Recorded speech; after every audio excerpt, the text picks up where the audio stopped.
Hi everyone, welcome back to TS Talk Sport. Of course, of recent, coming off the back of our 1-0 defeat to Sheffield United on Monday night, we have a quick turnaround and we have Europa League football on Thursday night.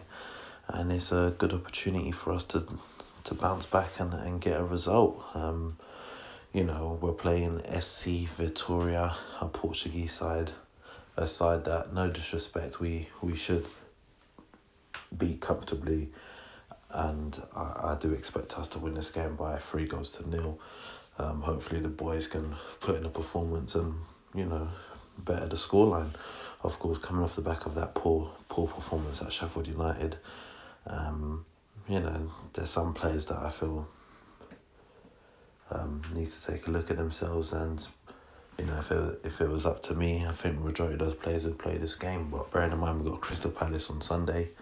A team that came to the Emirates and beat us last season, towards the back end of the season, which has been the period of a lot of our bad form. I think there will be some precautions to be made, and I feel that the team I'm going with, the reasons as to why will be understandable, and I think that the players that I put out there in my predicted 11 of what I would play, I think they're good enough to go out there and get a result. Regarding Vitoria, they've lost their last 2 games, one of them being in the Portuguese Cup, and the one prior to that was against Eintracht Frankfurt, of course in the Europa League. And like I've said, I feel, it's a quick turnaround from the Sheffield United game, but I definitely think it's a great opportunity for us to bounce back. So without any further delay, I'm going to get straight into my starting 11 for this game. In goal, quite evident, Emery Martinez. No issues with him between the sticks. He's done well so far this season, and long may that continue. At right back, I'm going to stick with Callum Chambers again. Reason being, I think for the game against Palace on Sunday, I want to see Hector Bellerin play. Just based on that, I'll stick Chambers in at right back again. At left back, Kolasinac is going to play this game also. Similar reason, come Sunday, I want to see Tierney start, and I don't think he's going to play Thursday and Sunday based on his fitness levels and stuff coming back from the injury he had. So I would rather play Kolasinac again at left back in this game, and then Tierney starts on Sunday. Relatively similar. Centre-half pairing for this game, I'm going with Mustafi and Sokratis. Now, with Mustafi, it's quite evident he's not really in Emery's plans. And to be fair to him, he's just cracked on and he's played relatively decent so far this season. Sokratis, can't say the same for him. His form seems to have gone right out the window, and, he's been in a downward spiral ever since the back end of last season, and it doesn't look like he's turning that around anytime soon. And again, for Sokratis, the main reason I want him to play this game is because come Sunday, I'd want to play a centre-back partnership of Louise and Holding, which I think will be pivotal to us getting a result. So that's the back four I'd go with for this game. Moving into midfield, firstly, at the base of the midfield, I want to go with Lucas Torreira. Unfortunate not to get a start against Sheffield United. Again, I think many fans would like to see him start there and play there. It's the main reason we brought him in, just over 12 months ago, is to be that guy to sit in front of the back four. And of course, at times of recent, we've seen him play further forward up the pitch, and he's not best suited there. And, just put him back in front of the base, I think that's where he works well.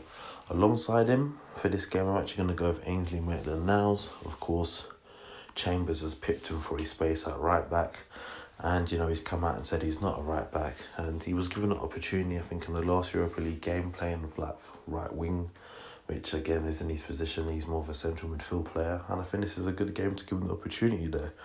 Hopefully he can prove something there. I'm not saying if he puts in a good performance there, he starts central midfield going forward, but it's all good coming out and saying you're not a right back. So hopefully he can get an opportunity in his position and naturally show what he's capable of doing. I think if he does that, there'll be no complaints. Just in front of them, in that number 10 position, I'm going to go with Mesut Özil. Again, he's a player I feel, hasn't featured much this season. When he has done, hasn't really portrayed himself best way possible. You know, he's come out recently, stated he's got a contract to 2021, stated that sometimes things may not go well, but you work through it. And I think, again, this is a good game for him to come into, build up some momentum and form, and maybe play himself into a bit of form to be in contention to start against Crystal Palace on Sunday. So definitely I think this is a good opportunity for Mesut Ozil, and I'll be starting him in this game. Off that left-hand side, I'll go with Bukayo Saka. Unfortunate against Sheffield United. Played okay, not one of his better games, but he was relatively decent, and I think playing in this game will build his momentum again, and probably best opportunity of some game time for him, because I can imagine on Sunday against Palace, Emery will probably go with an Oba, Lacazette, Pepe free, so he might be reverted to the bench. So we'll see. I think this will be a good game for him. Maybe get himself on the score sheet or an assist again, and keep his morale high. Off that right hand side, Nicola Pepe, unlucky to miss. Well, not unlucky. He should have scored against Sheffield United. That's the reality. But other than that, he really showed some glimpses of what he can do, and I think this will be a good game for him to start the game. Hopefully get a goal, maybe even two, and really boost his morale ahead of that Palace game on Sunday, because I know one thing for certain is Wilfried Zaha's going to come to the Emirates with a point to prove and show that he was the man that the money should have been splashed on. And, he tends to do relatively well against us, and he will have a point to prove come Sunday. And it'll be down to the likes of Pepe from now to show us that, we did make the right decision in going ahead and signing him. So, I think this is a perfect game for him to play in. Like I said, hopefully get on the score sheet and, boost his morale and boost his confidence. And finally, up front, Martinelli came off the bench against Sheffield United. Not really much he could do. Can't really knock him. But, when he has started the game, he's been in good form, and I expect that to continue in this game. I expect him to get on the score sheet again. Probably get one goal in this game. Who knows? Hopefully he gets two. That'll be like, I think, 6 goals in 3 games. But, he's doing the business so far, and long may that continue. And, that's it from me in terms of the team I'd go for this game. Again, some of the players I've mentioned in there, there's reasons why it's understandable based on other players in the same position who I'd want to see start on Sunday. And then some of them is just to, play himself into a bit of form ahead of Sunday. If we're winning comfortably, we can take certain players off. If we go, I don't know, 2-3-0 up, we can take the likes of a Pepe off or a Torreira off. I say mainly those two, because those are the two I can really see from the 11 I've picked that potentially may be in contention for a starting place on Sunday against Crystal Palace. But that's my team, that's my thoughts, that's my opinion. Of course, you can let me know your thoughts and opinion down in the comment section below. And of course, if you're new to the channel, hit the subscribe button, and I'll catch you next time.